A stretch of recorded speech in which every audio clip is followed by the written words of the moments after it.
thank you very much. I'm going to start by introducing the panelists that are here with us today. Ms. Calliope Zuvia, she's a senior investigator, and she's the one online who we cannot see anymore on the screen, but will again shortly. She's a senior investigator and data protection officer with the Greek Ombudsman, and she's done quite a bit of work on the issue of whistleblowing and artificial intelligence. So she'll be able to share her views with us on that. And then continuing, I'll start to my left with Chloe Wooten. She's the head of the policy and engagement at the UK's Serious Fraud Office. And prior to joining the SFO, Chloe worked on economic crime policy at the UK Home Office. Drago Kos, many of those of you who come regularly to the OECD will probably know him. He was the chair of the working group on bribery for many years. And it was under his leadership that we reviewed the 2021 recommendation, which notably includes pretty far-reaching standards on whistleblower protection. Now he's the co-chair of the MENA OECD Business Integrity Network. He's got many different hats on, but today you're also here to represent the Integrity Sanctuary and explain this sort of new initiative, which is particularly aimed at protecting whistleblowers. To my right, Mr. Camilo Rubiano, he's the legal officer of Public Services International, which is the global federation of public sector workers, and representing, I understand, 30 million people in 150 countries. That's quite impressive. So your work is at the intersection of human rights, labor standards, trade, and technology. So a broad portfolio as well. And of course, there are many advocacy efforts by PSI in the field of whistleblower protection. So that's why we're having you today with a specific angle on the public sector. And then to his right is Stephen Kohn, who's a lawyer, founding partner of his law firm, and chairman of the board of directors of the National Whistleblower Center. And you've represented whistleblowers for since 1984, notably in relation to FCPA cases, but also in the Dodd-Frank legislation. And apparently it was recently announced that you were in the top 200 lawyers in the US by Forbes. So we're all very honored to have this esteemed panelist here. Without further ado, because I'm hoping for lively discussion, I'm going to ask our panelists if they can make their answers not too long so that we have time as well at the end for Q&A.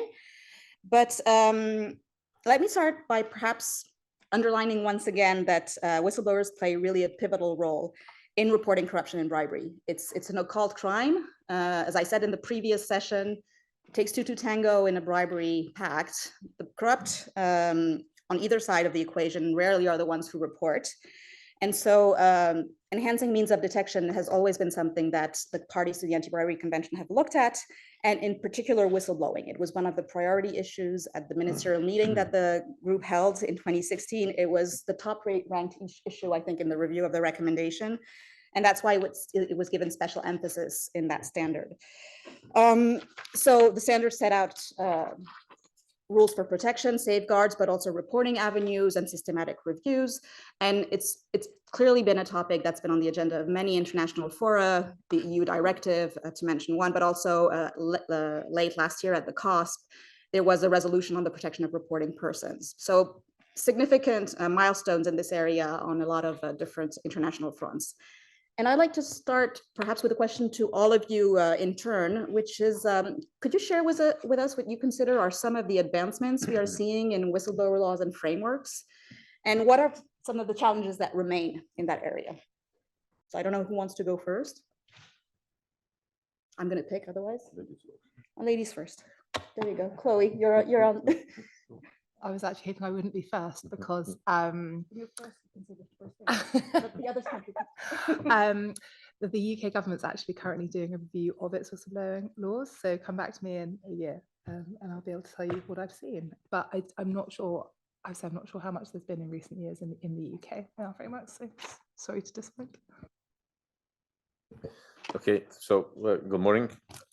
We say after the EU directive in 2019, the OECD was, let's say, the first one to adopt the really far-reaching standards with 2021 recommendation.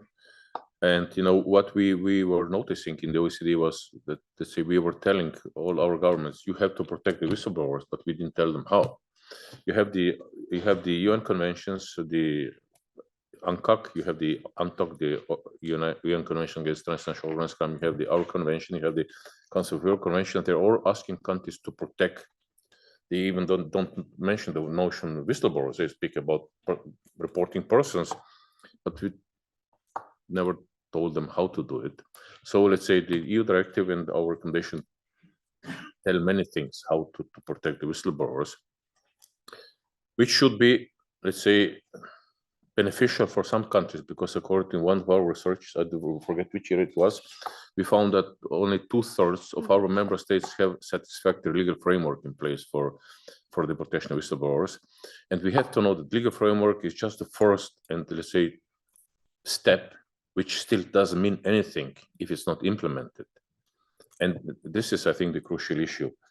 How do we really protect whistleblowers in practice? So the laws by themselves, they will not protect them. We have to have institutions, we have to have a goodwill to really protect them, and really have to have mechanisms and resources to protect them. And here, I think most of the countries are failing. And one more thing, and I will end with that, and we have to be very clear. Let's say what for some countries, it's a clear case of whistleblowing. For other countries, it might be even a treason. So at some level, governments stop protecting the whistleblowers when they blow the whistle of things which are extremely unpleasant for the governments. So when we discuss those things, we have to be clear. Let's say that if you speak of whistleblowers, they're all whistleblowers, and we have to adjust our systems to protect them. It doesn't matter how unpleasant their discoveries are, because otherwise the whole system doesn't make sense.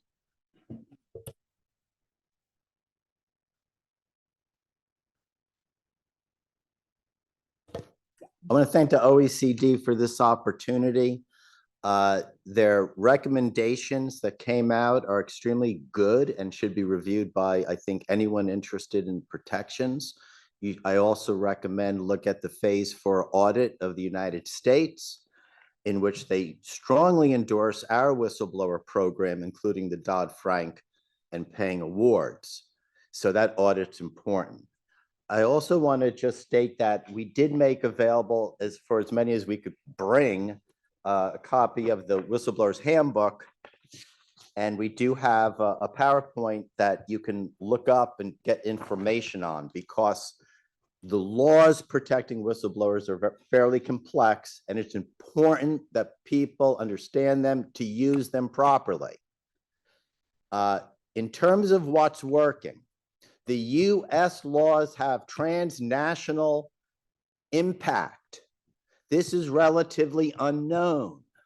Our biggest cases are outside of the United States right now.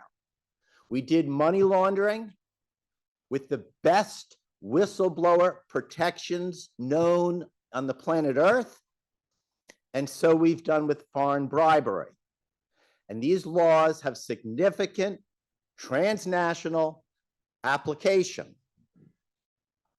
In the handbook, on page 38, if you take a note, as of 2021, over approximately 6,000 non-US people have filed foreign bribery cases under our laws from 135 countries. I estimate that they've already received compensation in the amount of at least $500 million. If you go to page 286 in the book, you will see why these laws have been passed. Because on 286, when we did our first advanced whistleblower law in 1986, no one knew how it would work. And this was paying awards and compensation for information. Well, by 2022, 77% of all the US fraud cases were coming in from whistleblowers, with legitimate cases resulting in massive sanctions. So under that law, the whistleblowers brought in $48 billion in sanctions, and the US government, with all of its resources, brought in 21 million. Looking at those numbers, our laws have increased. I believe the step forward is for the understanding of the transnational nature of these laws and their immediate implementation in accordance with the OECD Convention of mutual cooperation as aggressively as possible until other nations get up to speed. Thank you. Most in line with what just have said, there is better understanding on whistleblower protection, and there is more interest on whistleblower protection. In addition to the instruments you just mentioned, we saw in the last couple of years that the International Organization for Standardization adopted some guidelines on whistleblowers management systems.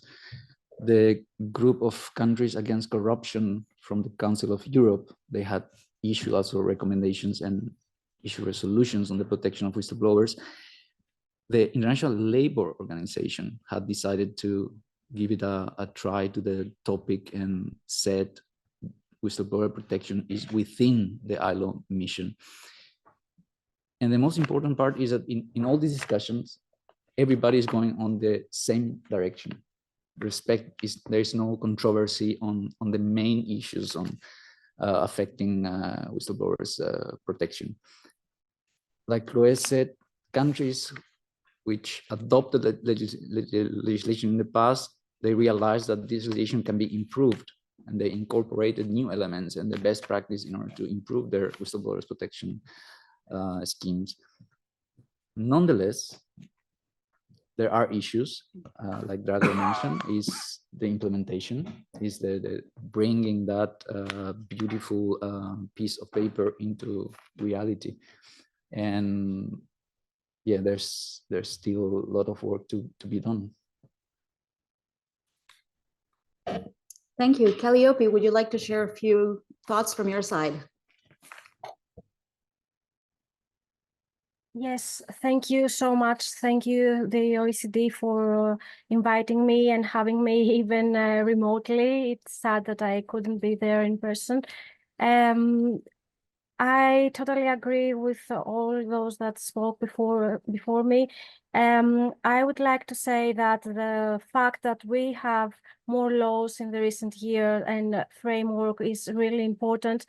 As far as the European directive is concerned, it was a really good opportunity for member states to transpose it and to do more for the countries that had no previous legislation protecting the whistleblowers. It was a really good opportunity to have a broader protection for whistleblowers.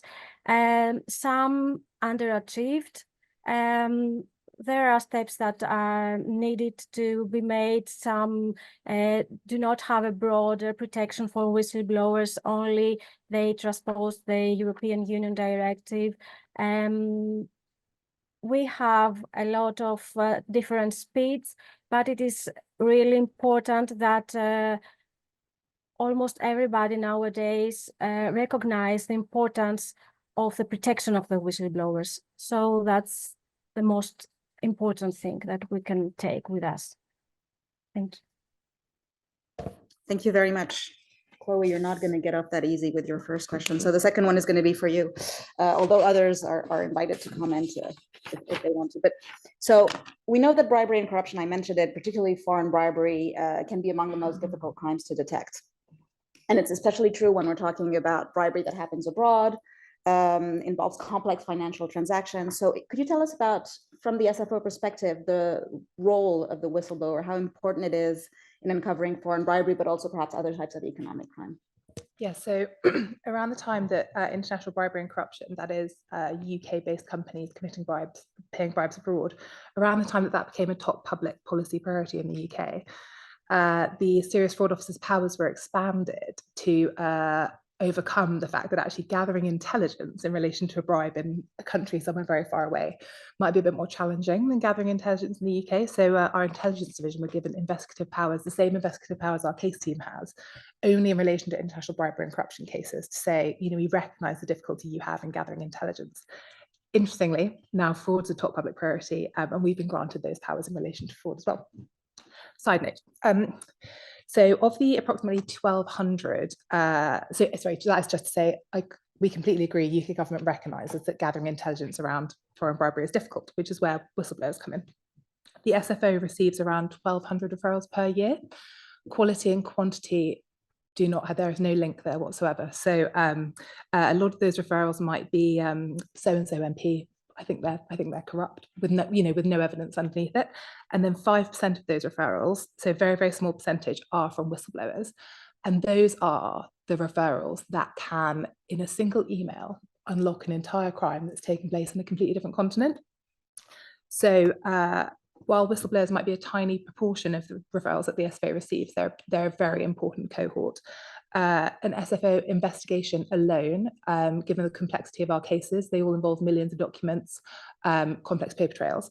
SFO investigations can take years and years to get to charge. Part of that is because we have to review a huge number of documents that might be relevant to the investigation, and we have to pursue all reasonable lines of inquiry. If on day one, a whistleblower can narrow down the focus of the investigation and say, here are the people, here are the timelines, here is exactly what's going on, that shrinks absolutely everything.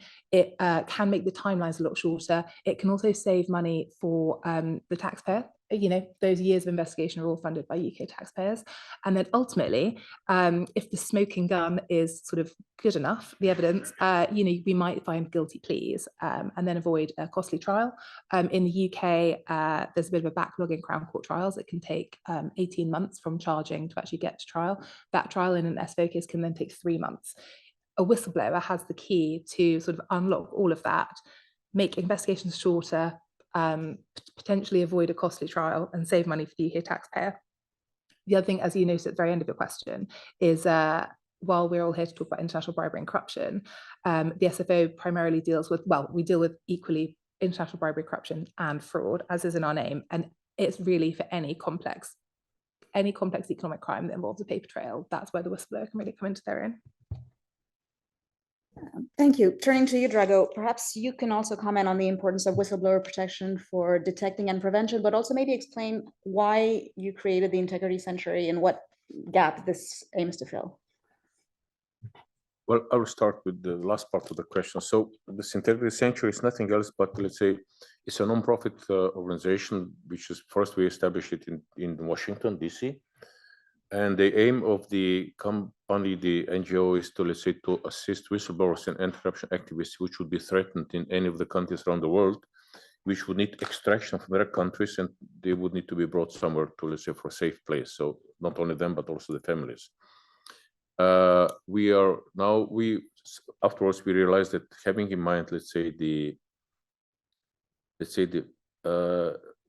fluid situation concerning the immigration laws in the United States, we decided to move to Toronto, Canada, and we started to work there. And we established quite good, let's say, cooperation with academia there, which is obviously willing to offer, let's say, our clients the possibility to either to study or to lecture there on the issues of corruption.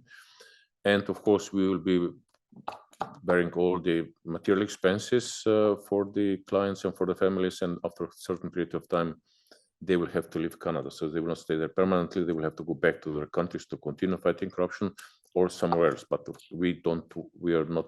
plan is not to create, let's say, additional influx of immigrants to Canada. What we found out basically, although Canada is much more reliable than the United States when it comes to immigration laws, they still need up to 3 months to issue visa to any of the clients. So we said, okay, let's say if you have a client whose life is in danger somewhere in Africa or in Asia or wherever, and we need to extract him or her urgently, we need to put him somewhere or with the family before he or she will acquire the Canadian visa. So now we are in the search for countries which will be willing to harbor, let's say, our clients on a temporary basis. And I can tell you, this is really difficult. Now, in principle, everybody is willing to support the whistleblowers, but when we tell the government, guys, but no, we have a family who has to be brought somewhere. No material expenses for you, no costs, no security risks, because nobody will know where the family is. You can even count that some of your citizens will get some employment because we will need somebody to take care of the families. We are having some serious problems finding those countries. We gave up hope on finding these countries in the West. We are moving, let's say, to the East. including Arab countries and Asian countries. So this is in a nutshell everything what we are planning to do. We want to be operational starting September. So the funding is there. We have the final destination. We just need this intermediary destination, but hopefully we'll find it too.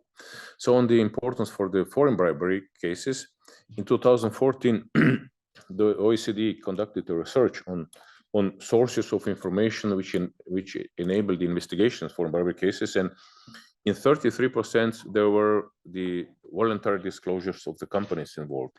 In 13% were the activities of the law enforcement agencies. Everything else, including whistleblower reports, were less than 10%, which means there's a huge potential for the whistleblowers in this area.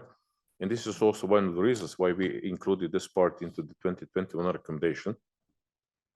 And you will remember, let's say that contrary to many other parts of this recommendation, the discussions on this issue, whistleblower protection, were really substantially, let's say, peak of the let's say the science knowledge in this area, because we were really discussing, let's say, important issues such as, let's say, the plan is not just to protect the whistleblowers in the public sector, but also the ones in the private sector. And of course, we said, okay, we will not only protect persons who have signed the employment contract, a labor contract, but we will also protect the trainees and other categories. And we spent some time, let's say, where to draw a line. Where can we say that somebody was, let's say, part of the private sector one way or another? So we really had a really good discussion. So it seemed then that, and none of the countries was opposing the idea. So it seemed that, and I still hope this is the case, that countries will really engage in protecting whistleblowers, both in the public but also in the private sector. Why this is important? Not only to find out the cases, but it can also have a preventive effect. Namely, the potential perpetrators of criminal offenses, including corruption, they're not so much afraid of the gravity of the sanctions. They're much more afraid of the percentage of the possibility the sanctions will be applied against them. Which means if you don't know for corruption cases, they don't have to have absolutely no fear. So with the low percentage of whistleblowers in this area, they cannot be afraid of anything. If you increase the percentage, if let's say potentially corrupt companies, or let's say employees of those companies, including the management boards, and potentially corrupt public officials will realize that there is a real threat that their misbehavior in form of corruption will be reported to somebody, this might have really a chilling effect, and we will see less cases of corruption or foreign bribery. Indeed. Now, perhaps turning to the challenges, because as you said, and as we heard even in the previous panel, fear is one of the key reasons why people do not blow the whistle and do not report economic crime that corporates notably may commit. So given the devastating consequences that whistleblowers can suffer, it seems reasonable that many of them would expect to report confidentially, but also anonymously. And so a question to the panelists, and I have no direct victim identified, so whoever wants to go, what do you see of some of the benefits, but also the challenges of anonymous reporting? So I don't know who wants to. I can start that.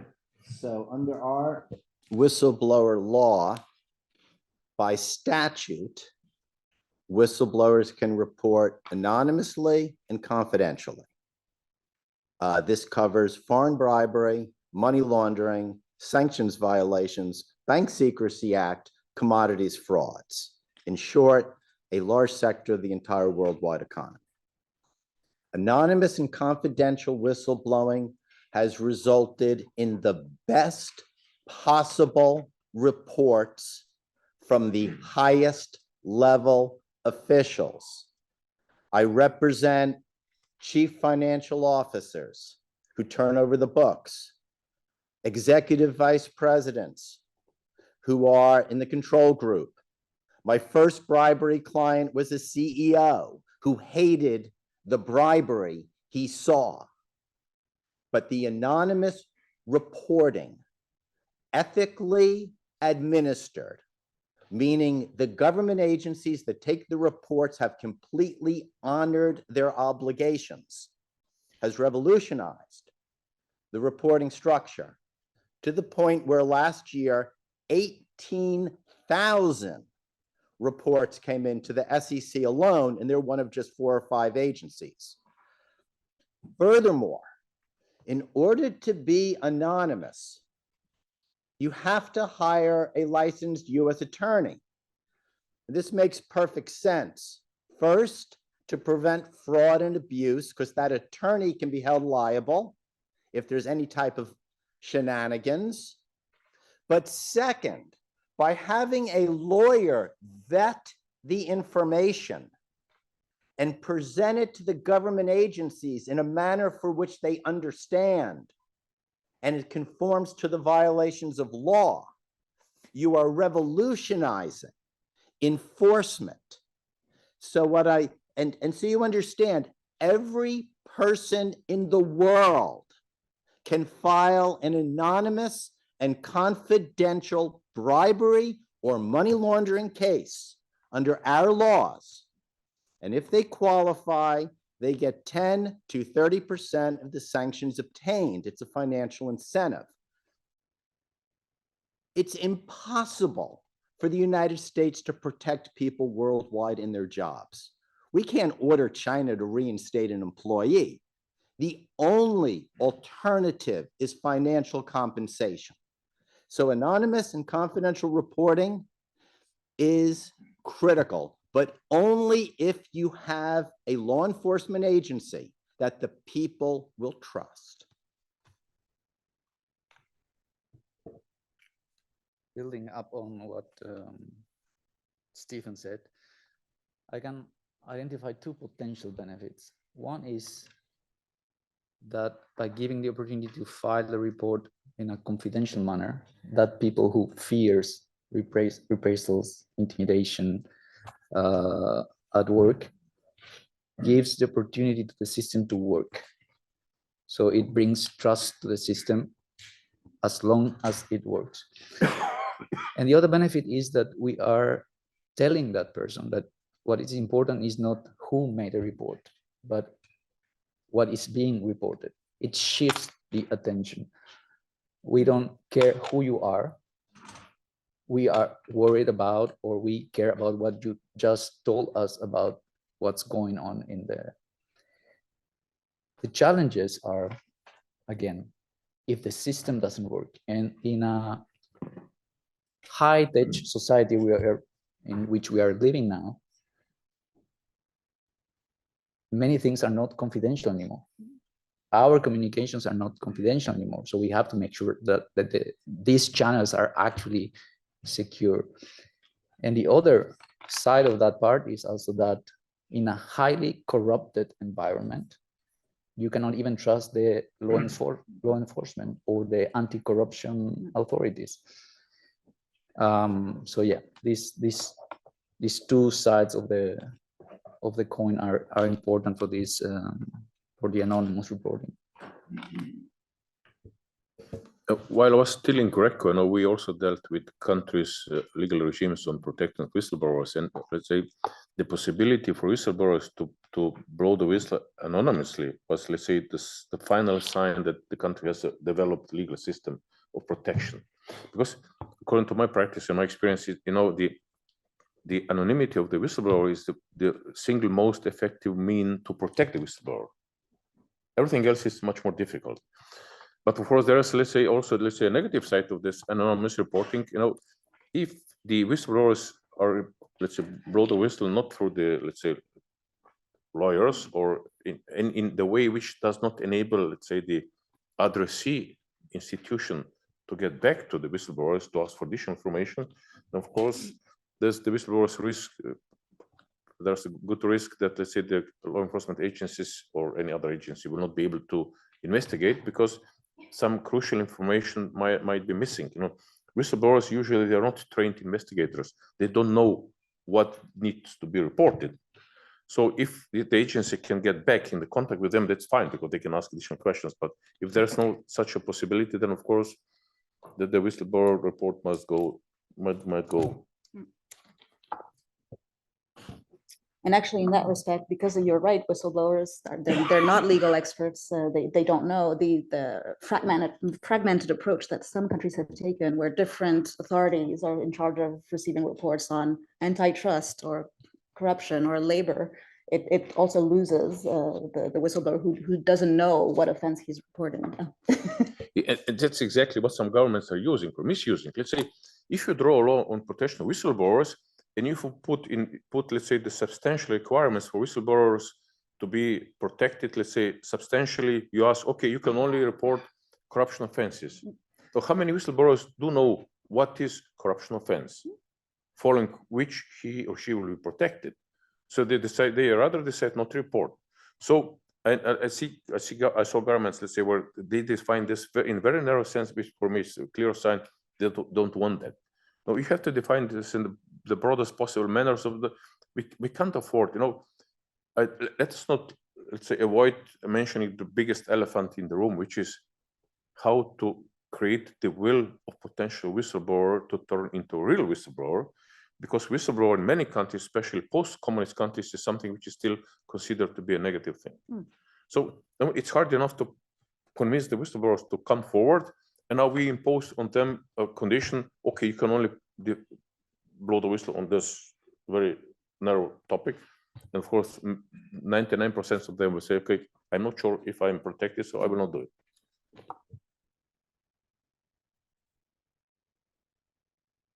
Made is very good.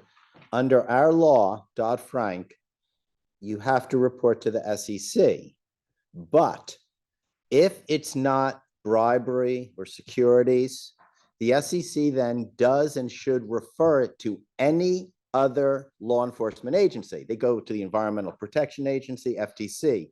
But once the referral is made, that agency must honor all of the confidentiality requirements. So it solves that problem. Getting back to the issue of confidentiality and anonymity, and you touched upon it, Drago, but Chloe, could you also comment on the challenges when it comes to law enforcement and the possibility and the challenges of taking this forward in terms of investigations? Yeah, so you're interestingly, I actually heard your last question slightly differently about I was imagining the SFO receiving a truly anonymous report, blowing the whistle, as opposed to a named report and then having to maintain anonymity, external to the SFO.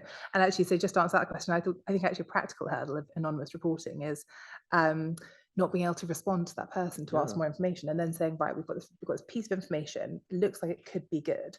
How much taxpayer resource are we going to put into finding out whether it's true, getting similar evidence from other sources? So I think when it comes to being anonymous, I think what's probably best, or that has a trust issue, is reporting with your real name and a contact detail, and then just having to trust the Serious Fraud Office that you will have that anonymity maintained.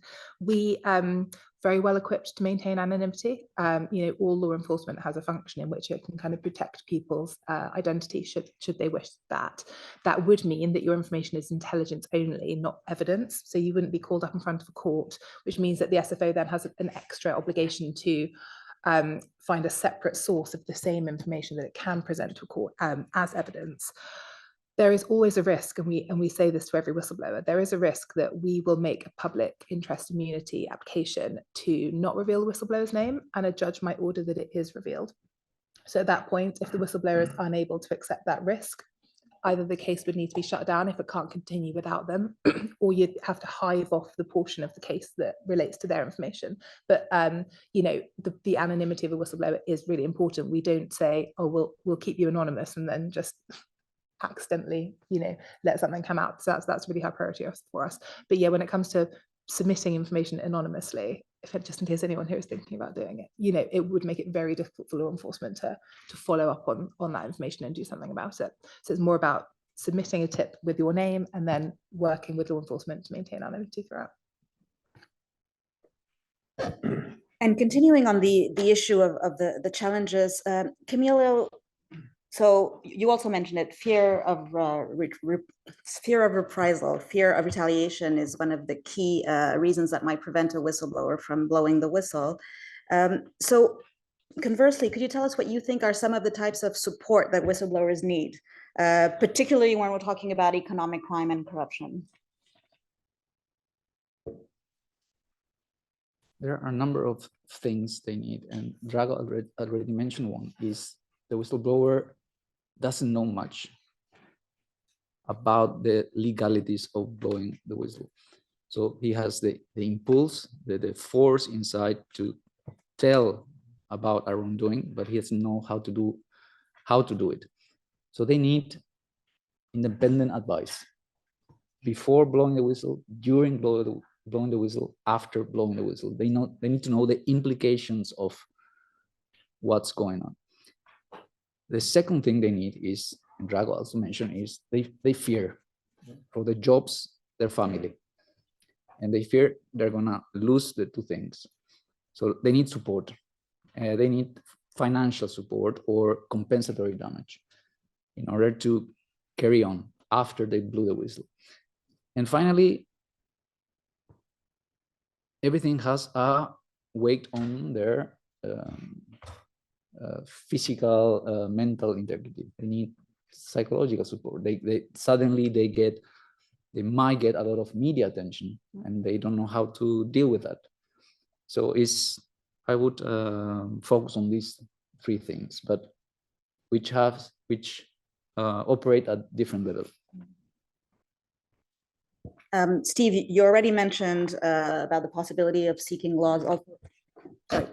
It's mutually exclusive. So you already mentioned that the possibility of U.S. protection even for whistleblowers outside the U.S. But likewise, following on Camila's intervention, could you tell us what you think are some of the key aspects, please? From my perspective, the most important thing you can do to protect a whistleblower, there's two. One, which is what was just stated, knowledge of the laws, the risks, and how to report safely. Because as was mentioned, many countries are now adopting laws, and the United States has really good ones. How do you use it? The second, and I think most important, is we need to stop thinking about whistleblowing as anything to do with employment. If a whistleblower case becomes an employment case, something has gone wrong. Someone is being retaliated against for doing the right thing. Someone is engaging in an obstruction of justice. Someone is undermining the rule of law, intimidating people, creating a chilling effect.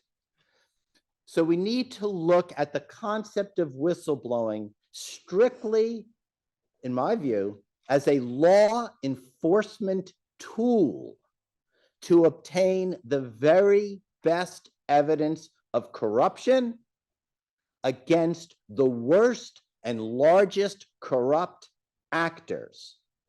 So I can't go into all the details, but once you think of it as a law enforcement tactic and not as an employment issue, and avoid employment issues, things can begin to change. Laws can begin to be modified to deal with striking at the most corrupt people effectively.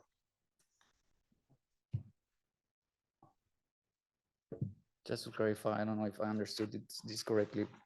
When you say about decoupling whistleblowing from employment, I think we have a serious issue when we have an unemployed whistleblower. At the very end, that weight will have negative consequences on the person, but also on the process that follows up the blowing the whistle. So I don't see how you can actually decouple the two things. They are somehow integrated. They are part of the same, two sides of the same coin. And just say, I 100% agree. I support the absolute strongest employment laws. But what I'm saying is, it's best to try to structure a reporting process that focuses on getting the information to law enforcement and avoiding the whistleblower from being retaliated against. So for example, in our Sarbanes-Oxley Act, our first major corporate whistleblower law, 2002, they made retaliation against a whistleblower a criminal obstruction of justice, 10 years in prison. So what we've now noticed, only if you go to law enforcement. So what we see now is 92%, we did a study of the retaliation cases are people who've gone internally or not to law enforcement. But the fact that the companies and their lawyers understand that retaliation is criminal and can put you in prison, that's what I'm trying to say. It's just a turning of it, but that you need the absolute best anti-retaliation laws. So I totally agree. No, absolutely. And actually, this is something that we very often say to countries who say, but we have, protection against wrongful dismissal. And we're telling them that's not whistleblower protection. That's something else entirely. That's indispensable, of course, but it's not whistleblower protection. So that's something we encounter. And also in terms of best practices, one element we were able to bring forward, and I have to say pleasantly surprised, is the reversal of the burden of proof as well. So that it's not the whistleblower who has to prove that what he reported was on reasonable grounds, but the company has to flip it around. I'm going to move on, but hopefully we have a chance to continue. I'd like to turn to Calliope, who's online. You've written a lot about the use of artificial intelligence in improving whistleblower reporting mechanism, and obviously that's something quite new for many of us. So could you give us some examples of how AI might change reporting frameworks for whistleblowers, and also how their information they provide might be dealt with? Yes, of course. And it is artificial intelligence is something that we all tend to talk a lot in the last few years. It has a lot to do with anonymity that we talked earlier. I think I would group it in 3 categories. First of all, artificial intelligence can be applied for reporting systems. For example, virtual AI agents through chatbots or digital hotlines who can give the opportunity for the whistleblower to remain anonymous, but give a unique code to the informant, and they can get back to the chatbot to follow with important information. So we can have this step that sometimes is missing in the anonymous reports. How can I get back and get more information? Also, AI-based live translation in case someone doesn't speak the language and wants to make a report. It can happen in real time over the phone to a human agent or through a chatbot as well. We can also have AI and machine learning that helps to preserve the anonymity of whistleblower by using processes to anonymize information and encrypt communication. When someone reports through a hotline, voice color changes can be used in the voice transmission, because even if I want to stay anonymous, perhaps if I talk to a human being internally to report internally in the first place, they might identify me, or distortion or removal of metadata from documents provided with the whistleblower report. Then we can have AI in securing data transmission. Encryption is said that can be used, and uses complex algorithms to scramble data, making it unreadable to anyone that doesn't have the decryption keys. Also, AI can be used for making the vetting process more efficient. As was mentioned before, a lot of whistleblower reports are being made. In 2019, the SEC said that it had something like 5,000 reports. In 2022, if I'm not wrong, they received about 12,000 whistleblower tips. So vetting and investigating these tips, these complaints is really critical. And for that, one must have the appropriate auditing tools. It is critical to be able to respond timely and accelerate times.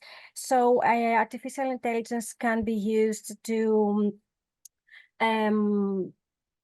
contextually analyze text, distinguish between information that is critical for understanding the report. Chloe mentioned earlier that whistleblowers are really important in order to narrow the investigation. Nevertheless, sometimes whistleblower reports have a lot of data, have a lot of documents that need to be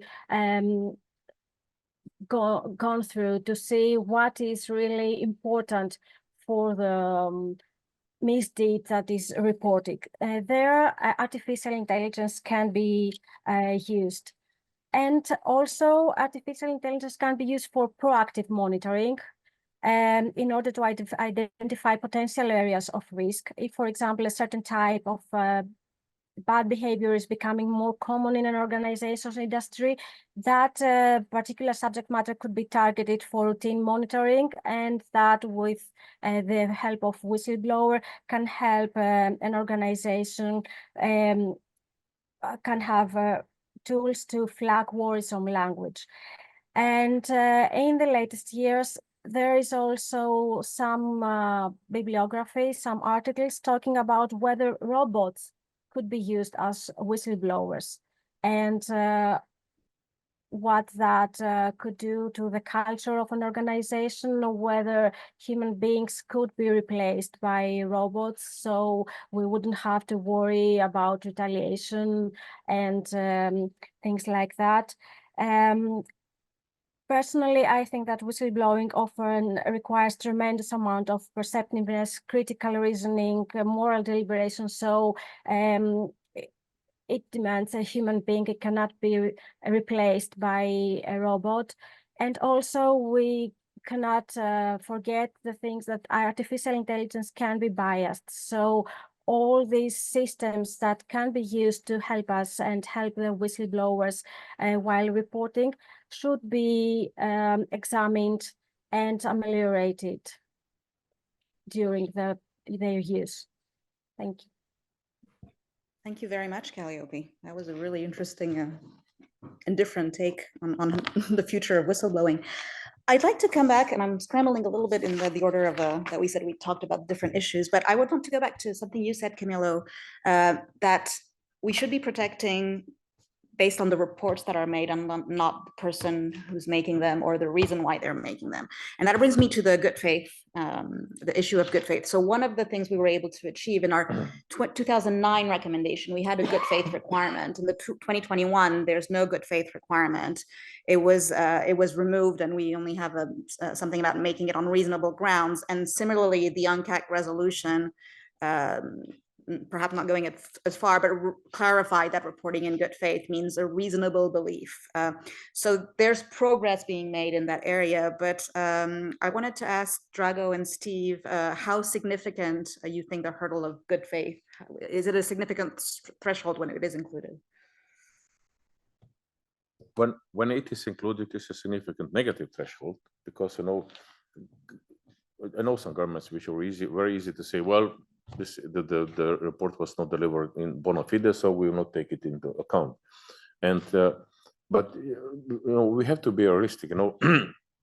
Since this was part of international legal instruments for so many years, now it has become, let's say, somehow part of the normal thinking of, let's say, so many governmental agencies which are now really requiring, let's say, reporting on reasonable grounds and in good faith. So we will need some time now to change this attitude, because we will have to explain to them that good faith is not needed anymore. And I remember, let's say, I taught on many police academies, and they were always insisting on this good faith. And I was very simple in telling them, listen, guys, what do you think, where you can get better information, from a priest or from a criminal? Very simple. And you're not allowed to accept the information from a criminal, which will never give you information in good faith. because criminals usually don't come forward because they would be concerned because of the rule of law and fighting irregularities, blah, blah, blah. They want to eliminate the competition. They want to do this, they want to do that. This is not good faith for them. So I think this is a major step in the right direction. We just need some time to push the idea through it, that so everybody will understand, but also accept it. And I think this will have some positive consequences. The good faith standard is a perfect example of the type of conflicts that exist within whistleblower law and the complexities. So I remember, since I've been doing this for 40 years, when this first came up in the United States, and there was no issue, because good faith meant a reasonable basis. It wasn't the good faith of the whistleblower being a nice person.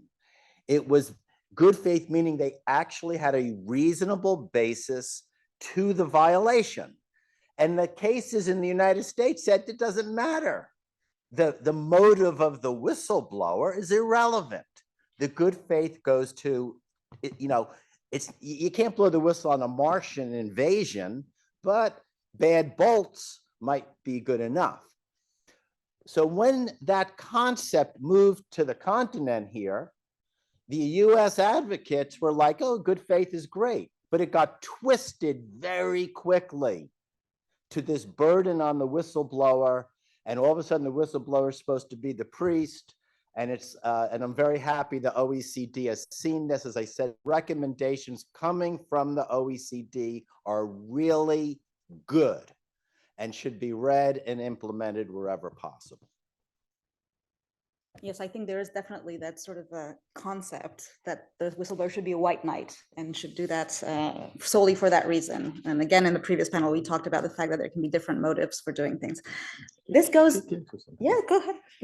But just to everybody here in the room, since Stephen, you're praising the 2021 recommendation, you have to know that it was France who was leading the team of the experts of the Secretariat who really did a great job. So I think we have to thank her and all of her team. Of course, all other countries also participated in it, but we were receiving the drafts of the provisions from this team led by France. So when we're praising the recommendation, this is the person, and her team.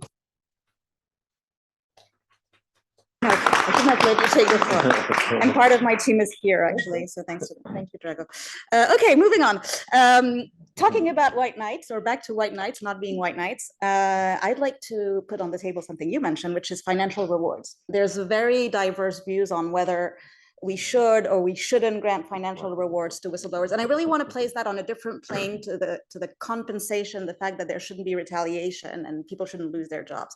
But I'd like the panelists who want to speak to it, and I know at least one of them will want to speak to it, on financial rewards.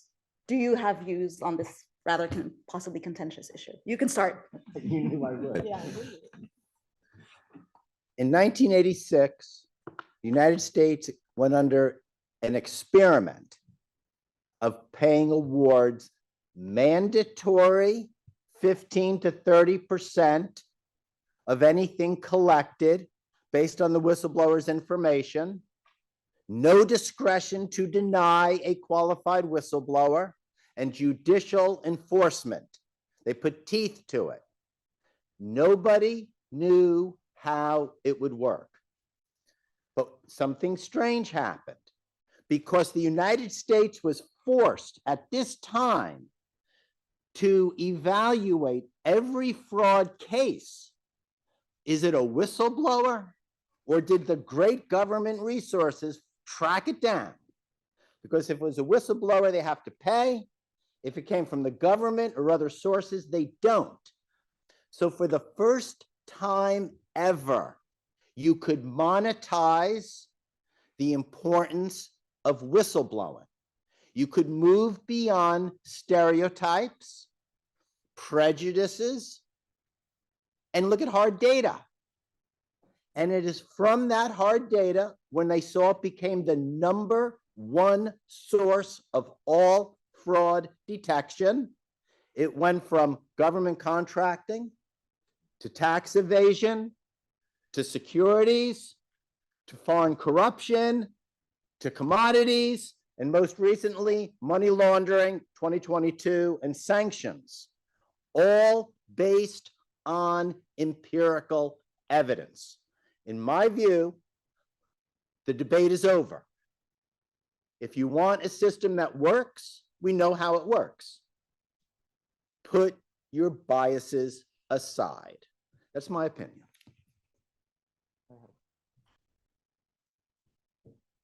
I have a couple of issues with the rewards, and they are the following. They are famous now because of the American regulators. They are basically American regulators paying the rewards. So there is first a limitation, and it's all because it is the whistleblower gets a reward if they report on tax issues, smuggling, bribery. But if the whistleblowers report on environmental issues, human rights, health, they will get nothing because it is not in the law. So there's a kind of limitation. Second thing is perhaps I've seen the rewards mechanisms in tax codes, custom codes from the 80s. And it goes to the application of these rewards. And what happened when you had the rewards in these codes is that the employees from the tax revenue agencies would claim the rewards. So on top of getting their salaries, they would say, I helped recover money, when their job was to spot discrepancies in tax declarations to recover the money. So there was a misuse. This can be addressed and improved. My main concern, again, is that by giving rewards, you are putting, again, the motivations of the whistleblowers on the table. Before we said, anonymous reporting is good. Getting rid of the good faith test is good. We focus on the report, not the person. And by giving a reward, you are focusing on the person. You are saying, you could say, I'm not saying that you say, but you could say, you did it for the money, not because it was the right thing to do.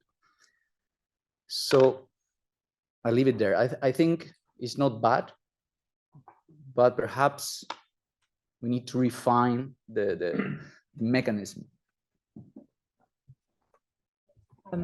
So I've already spoken earlier about the benefits to investigators of having whistleblowers. So I guess if your starting point is we want more whistleblowers, or sorry, no, yeah, the end result, sorry, is that you want more whistleblowers. What is the policy change that any government can make to secure those whistleblowers? And that's not an old question. It's been around for a while. The new director of the Serious Fraud Office, Nick F. Grave, recently came out publicly saying he wanted to pay whistleblowers. That's not new in the UK. The Competition and Markets Authority, which deals with cartel behaviour, and HMRC, which is our tax authority, can and do pay whistleblowers, and they do give like a certain degree of information about that. They don't say who they've paid or anything. It's on a discretionary basis. It's not a it's not quite like the US system, and it's not kind of guaranteed in any circumstances. So it's not what our director said isn't sort of brand new. It wasn't groundbreaking in our jurisdiction. One reason that it could be interesting to pay whistleblowers is that of all the people who go to the US and blow the whistle, these number one nationality is obviously American, and the number two nationality is British. So I think 700 whistleblowers have gone to the US to blow the whistle, when in fact they could have called the Serious Fraud Office or others. So again, that's like a question that, how do we solve that? How do we get those crimes coming into our hotline rather than the SEC's? But as you said, Camilo, I mean, it's about driving behaviour that you want to see. The behaviour that we would want to drive as law enforcement is high quality reporting with information that helps us deliver justice to victims more quickly. It's not bad behaviour. So how does any form of payment get designed so that you don't have someone who spots something bad, waits for it to get even worse, and then blows the whistle? How do you avoid that? And I think, Stephen, you're going to regret going first. I'm sure you'll be allowed to come back in. But yeah, it's a tricky question, and I'm not the person, fortunately, within government who has to answer it. If I can just one little thing. So I'm just a lawyer, so I don't get paid by governments or anything to that effect. And I'm only interested in protecting my clients. And I talk to literally in 40 years, I've talked to thousands and thousands of whistleblowers. I talk to them today. So I deal with them one-on-one on a confidential attorney-client basis. So I think I'm a good judge of motive. The whistleblower who comes in wants to do the right thing, period. Even if they're part of the criminal enterprise, because they were, that was their job, like a banker, a Swiss banker. Two things are on their mind. One, will I get caught? Can I still stay in my country club? Can I still play golf with my friends? Am I going to be a pariah? That's anonymity and confidentiality. I have to tell them yes. Second, they all think they're going to face economic catastrophe. They all think things will go very bad. They've seen the same movies everyone else has seen. So I have to be in a position for the best whistleblowers, and I'm telling you, I've represented whistleblowers who've been incredible in terms of what they've delivered. I have to be able to tell them they'll keep your identity safe. And yes, the United States, the government will pay. Only if I can say those two things can I get the big fish, the big reporters to ever step forward. Simple as that. And you have to understand, there's a lot of stereotyping about whistleblowing. And some of it's true and not. But I just see it from a different perspective because I talk to them on a confidential basis all the time. Well, in countries where whistleblowing per se has a negative connotation, of course, paying for whistleblowing, it will add another layer to this negative connotation.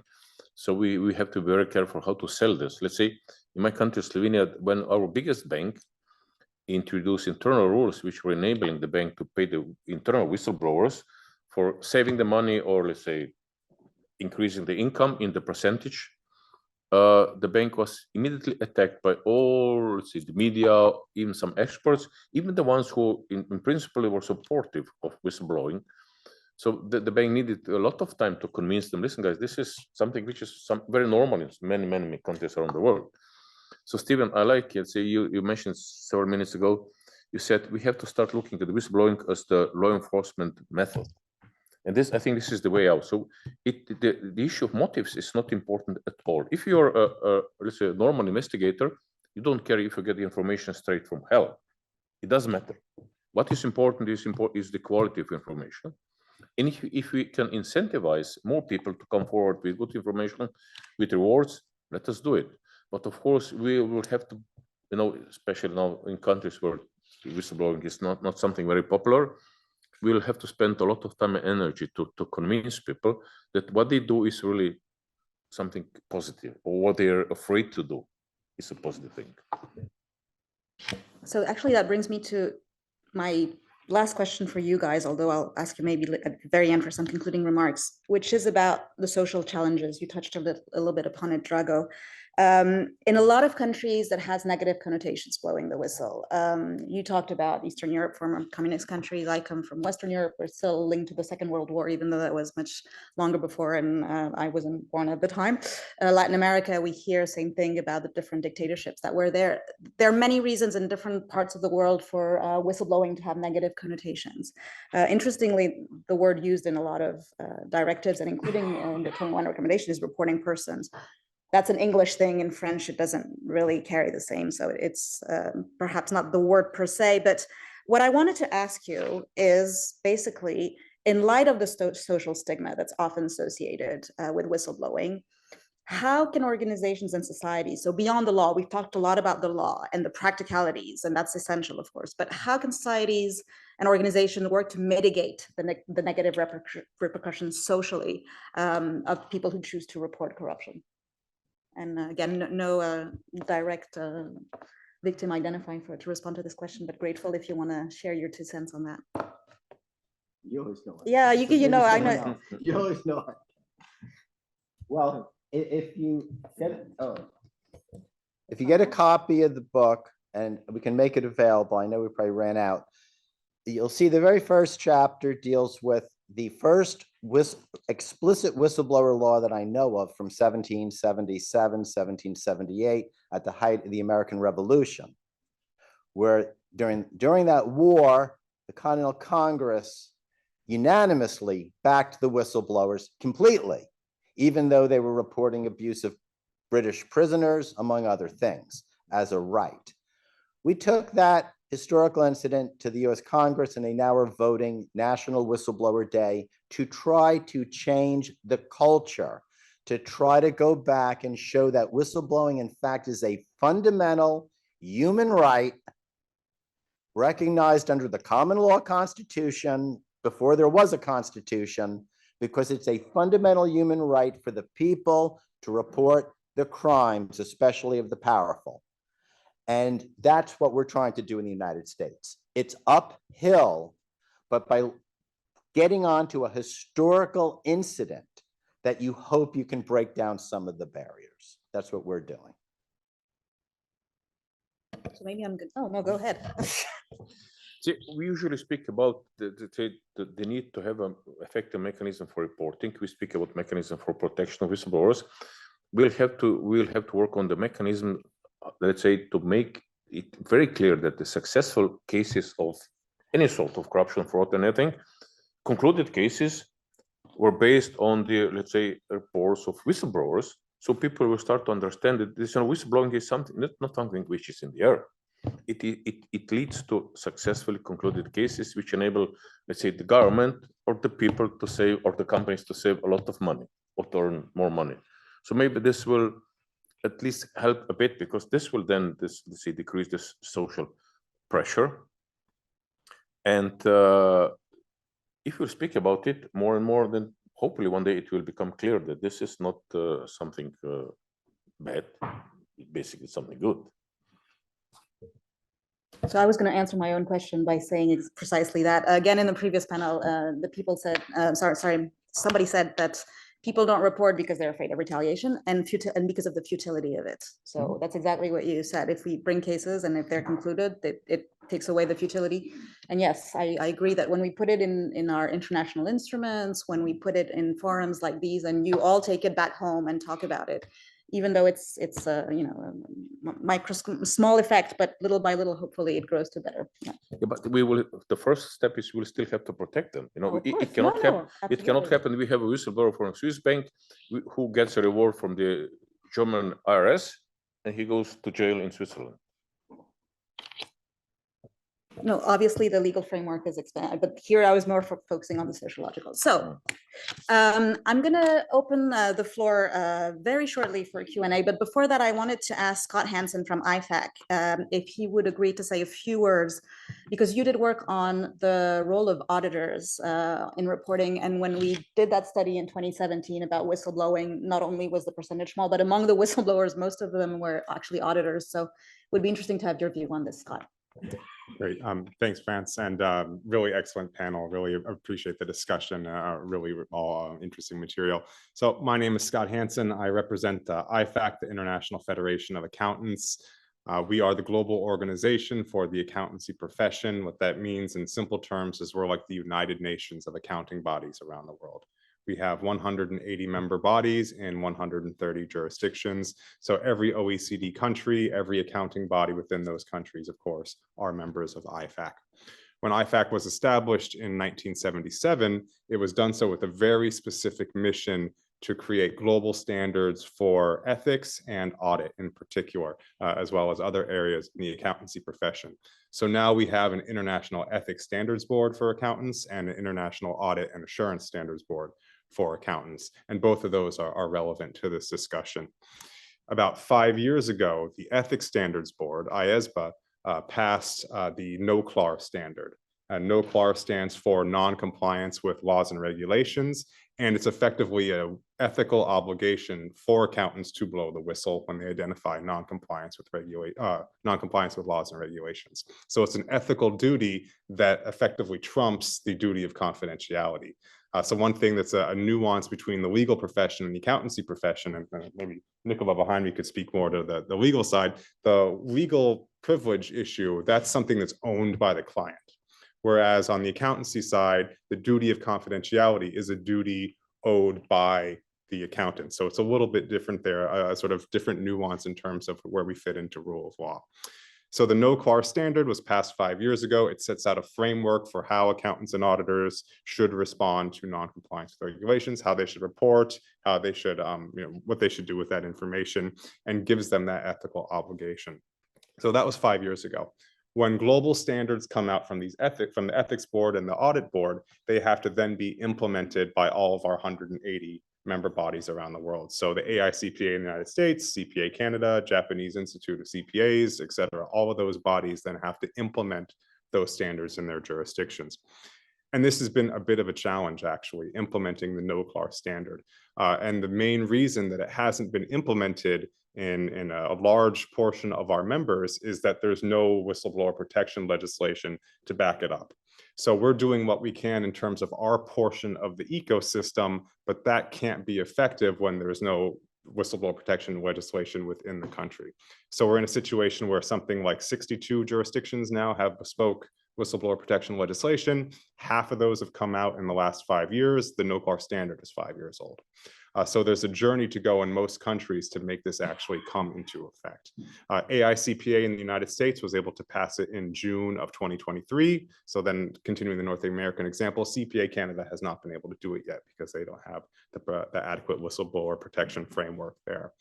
We've been trying to, on IFAC as sort of our thought leadership side of things, we've been trying to get all of those accountancy bodies around the world to get involved in the whistleblower protection policy discussion in their jurisdictions to sort of push this issue forward, advocate for whistleblower protection legislation so that you can then implement that, that ethical standard in your jurisdiction. I like Drago's sentence about if you're an investigator, you don't care if the information comes straight from hell. A lot of times it does come straight from the accountant or the auditor. Maybe that's better. Maybe that's worse. So there's that responsibility. Obviously, this is a new issue. It's only 5 years old. It hasn't been adopted in most countries for a long period of time. The Ethics Standards Board is about to undertake a 5-year implementation review. The key finding of that is going to be what's hindering implementation is that there's inadequate whistleblower protection in many countries. So that's what we've been doing on the accountancy side. In addition, there's also the audit standards, the international audit standards and assurance standards. There's a review of the auditor's responsibilities with respect to fraud. That's an open consultation that's open now. That's very relevant to this discussion as well. We're looking to upgrade what auditors have to do with respect to identified fraud, professional skepticism, all of those things. So if it's something of interest, that's a consultation that's open until June 5th. The standard number is ISA 240 for anyone that wants to Google that very quickly, but always interested in getting civil society and other voices into that policy making and standard making process. So in the interest of time, I'll leave it there, but Franz, thank you very much for the floor. Thank you very much. And now I'd like to open the floor for questions. Yes, please. If you could introduce yourself, if you're comfortable with that when you take the floor. And for people at the back, I've seen raise hand. Thank you. Well, hi, I'm Paul Scott. I'm a former U.S. Department of Justice trial attorney, and now currently a whistleblower attorney as well. And I just wanted to kind of let folks know, many people that I've talked to about this topic have talked about the antipathy toward, or like the concerns about whistleblowing, given the history of their country or the lack of security for folks to report. And actually, it wasn't really that different for us. I was in the section at the U.S. Department of Justice that Stephen mentioned when that change happened, when we had a statute where we were just going about our business ourselves, and then these whistleblower claims started coming in, and everybody was very skeptical. And not all the whistleblowers do have the greatest intentions, and some of them are crazy. But over time, the data is indeed overwhelming. Stephen mentioned the 48 billion versus 21 billion. Like 48 billion has been recovered in whistleblower cases, and 21 billion in cases the government pursued itself. And what should be noted as well there is most of those cases, or many of them, follow on theories that were introduced by whistleblowers in opening up new avenues of fraud that the government then was able to pursue itself. I mean, when I joined that section, we were recovering tens of millions of dollars a year. I think it was 30 million in 86. I joined a couple of years after that. Now it's in the billions every year. So the numbers are just, there's no denying the numbers. But I understand also in Europe, there's a particular, I hear this again and again, in Europe, there's this concern about the history.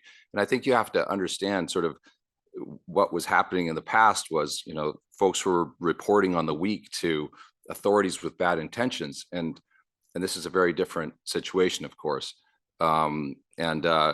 It doesn't eliminate, though, the concern that I think is prevalent in much of the world, though, as to the reliability of the institutions and whether or not someone who reports might, suffer some, apart from employment, physical harm, or otherwise, really be in danger. So a thought on that I thought might be helpful is certainly, as Stephen mentioned, the U.S. has incredibly broad reach. It's transnational. All of these programs provide an avenue that's secure for people to go with information and to, still arrest the problem in their country.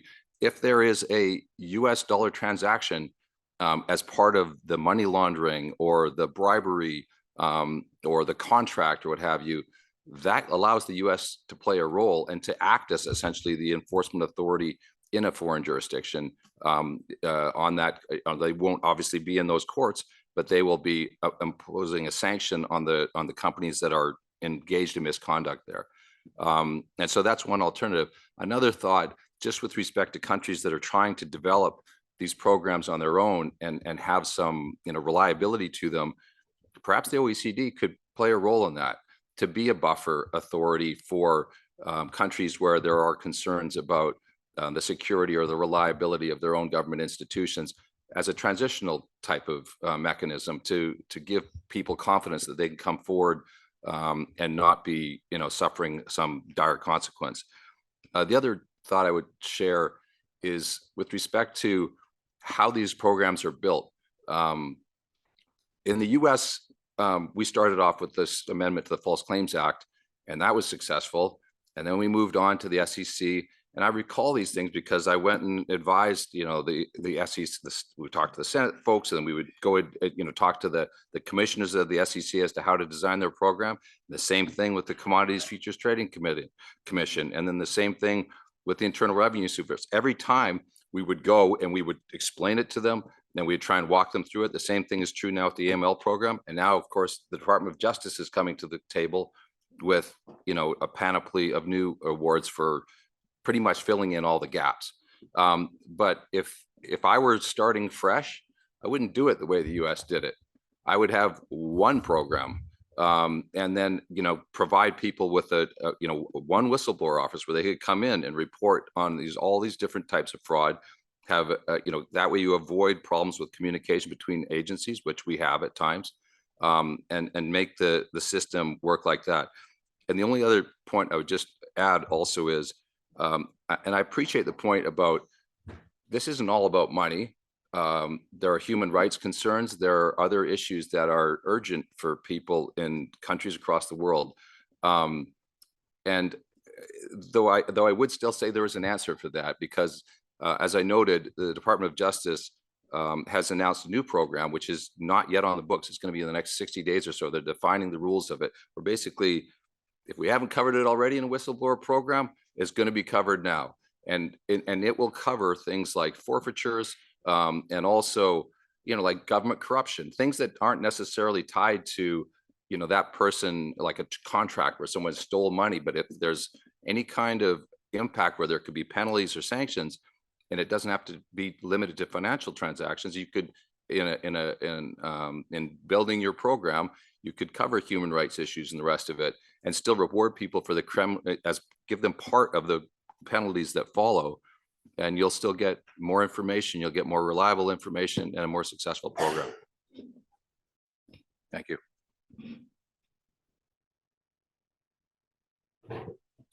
Bonjour, je vais m'exprimer en français. Okay.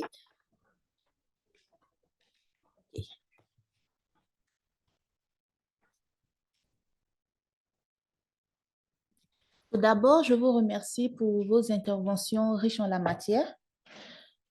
Je suis Stella Nekingam, juriste en droit et administration des affaires et auditrice au Centre d'études diplomatiques et stratégiques de Paris. Ma question sera à 3 volets et adressée principalement d'abord à Madame Chloé Houton.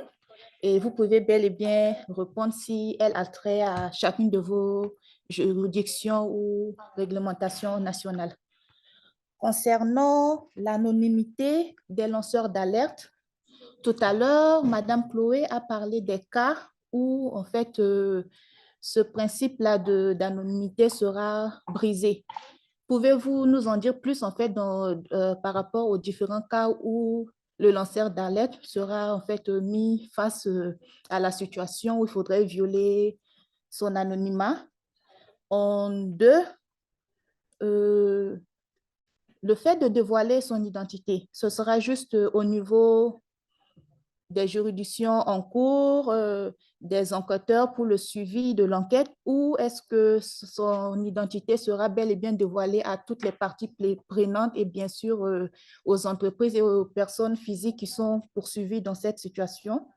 Et en 3, vu que leur anonymat est leur première protection, à ce moment-là, quelle procédure, mécanisme est mis en place pour assurer effectivement leur protection et non seulement leur propre protection, mais la protection de leurs proches et de leur famille, vu qu'on sait comment ça se passe généralement dans ces situations. À défaut d'atteindre la cible qui est le lanceur d'alerte, la famille et les proches se retrouvent à être des dommages collatéraux dans l'affaire.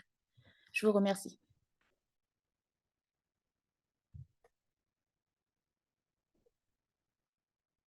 So thank you so much. I don't want to take up too much time because I know how little time we have and how many people want to ask questions. But within the Serious Fraud Office, there are certain times when I guess somebody's name would be on a need-to-know basis. You know, where I wouldn't necessarily know the name of a whistleblower in a case. However, everybody has a degree of security clearance that means that you're not going to have something leaked into the press when it's sensitive. I think the big question is what happens when something gets to trial. The UK operates on a system of open justice. Generally, if something can be told to the public, it will be told to the public, and you can have members of the public walk into a court and just hear a random case. However, every law enforcement agency can make an application to a judge to say it's in the public interest for me to not reveal this information. That's the same way, it's a bit extreme, but in national security cases, you've got entire courts that are held outside of the public domain.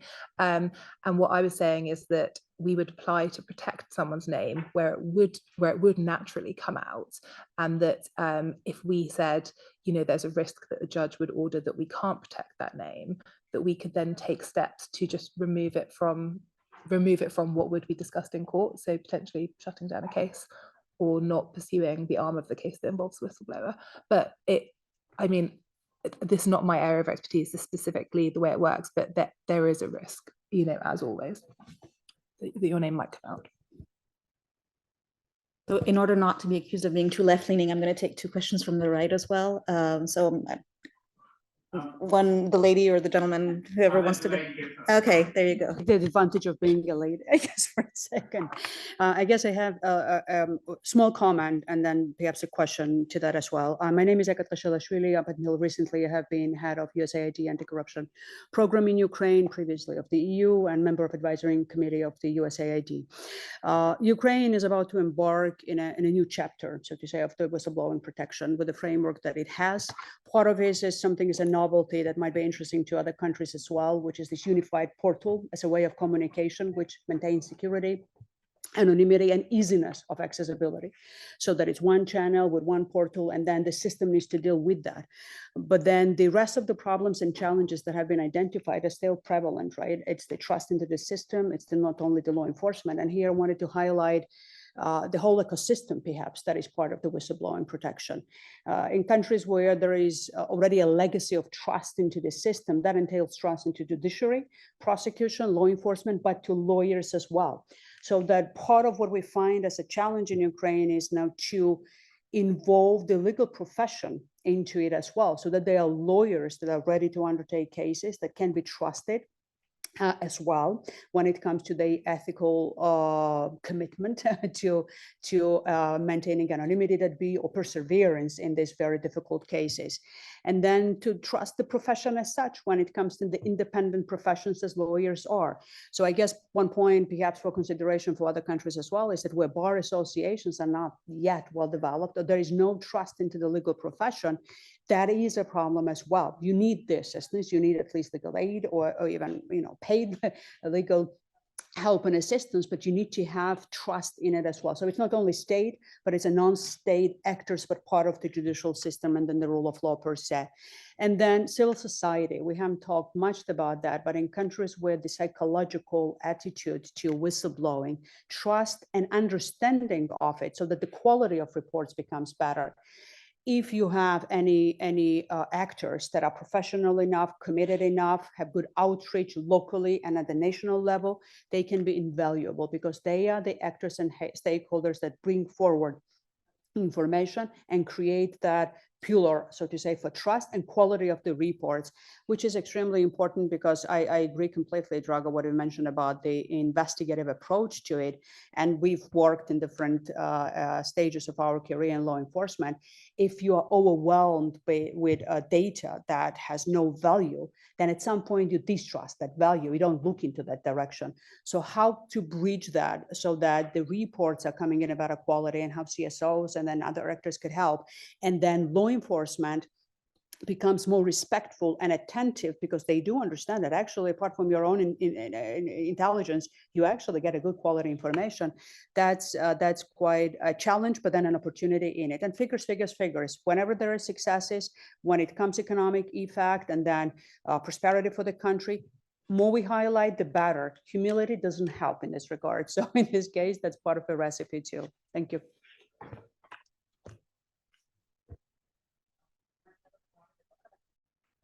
For those of you who weren't in an earlier session, I'm Ian Foxley. I am the whistleblower out of the Airbus GPT scandal, which was concluded 2 weeks ago with the last of the trials in a 13.5-year investigation. And I'd like to commend the SFO for their dogged determination in bringing all agencies and individuals to account. Having complimented the SFO, I will actually take issue. We in the UK have actually just implemented a significant legal bit of law in the Economic Crime and Corporate Transparency Act, which was passed last year under the government guidance. Myself and the agency, the organization that I represent, Parrhesia, and for those of you who are Kalopi, not Greek here, Parrhesia is the ancient Greek principle of the powerful guaranteeing protection to the vulnerable in exchange for the truth. It was actually documented by Euripides in 405 BC. So whistleblowing is not a new institution. It's been around for 2,500 years. We've just forgotten the principle of Parrhesia, and it's up to us to reinvent it and reinsert it into modern life. However, we did insert a specific clause into the government guidance about whistleblowing being an element of the failure to prevent fraud and corruption, which is a key facet of the ECCTA and something which ought to be reiterated in other legislation across the world. If an organization, public or private, does not prevent fraud and corruption, then they are liable to an unlimited fine and prosecution. And that should act to stir people to pay attention to whistleblowers. And we put specific whistleblowing clauses into that guidance so that there is no reasonable defense on failure to protect if they have not implemented processes and take sanctions against reprisals on whistleblowers. So we have done something. It's a small step, but we are going forward. can I represent the point of those who have the lived experience? I don't know if there are other whistleblowers in the room. If there are, my apologies, but I'm going to speak on your behalf. And we do actually, we just signed a memorandum of cooperation with the Foundation for Institutional Development in Ukraine. And we've been advising them on whistleblower protection for the past year. So pass them my regards, I speak for them as well. This session is about empowerment as well as protection. And we haven't really touched on empowerment. Empowerment is more than just protection. It's about making the individual feel good about what they've done and enabling others to spot what that individual's done and give them inspiration to do the same. That starts with protection, but we have to take a totally holistic view of this. It's not just about compensation and reward. It's about making the individual whole again. And I think the first place to start with is in shifting the burden of responsibility from the individual to say, I've been a good person, I've done this, do not attack me. To say to an organization, do not attack that person just because they've spoken up. They've tried to help the organization. And I hear frequently this idea of, oh, they're only in it because they've got a management problem, a grievance, or they're in it for the money. In any organization, you're going to get 2% of bad eggs. That should not deter you from the 98% of good eggs who are going to stand up and talk about wrongdoing. You have to validate what's brought to you, as we were saying earlier to the journalists. But you must do it within your own organizations and pay heed to those who take a courageous stand, knowing, and that's what Parrhesia is about, you know there's a risk. You might not recognize how catastrophic it might be, but you know there's a risk when you take that pace forward. So let's look at the different holistic elements of it. Firstly, there is ensuring that the burden of responsibility is shifted. Secondly, we need to get compensation right. Rather than move to reward, let's get compensation right first. Because in my country, we have not got that right. And we have not got the legislation right which supports it. Yes, let's remove it from the employment field. Let's take it to the criminal field. Let's make it an absolute crime if you take reprisals against good people who speak up. I will reveal that 3 hours ago, I laid a claim against the British government and Airbus and GPT for compensation for the 13 and a half years of detriment that I've been suffering. And not just me, my family, because they're the secondary victims in all of this. You never do this on your own. You cannot do it on your own. And the person and close family are the people who actually keep you sane when you go through this process. The third thing I want to talk about is a rebalance in the judicial inequality of arms. When you get into this process, you are an individual against an organization. You cannot afford the lawyers, the attorneys, the advocates. It is they who come to you, if you're lucky, and who will do a CFA, a conditional funding agreement, a no-win, no-fee. But that is very difficult to set up.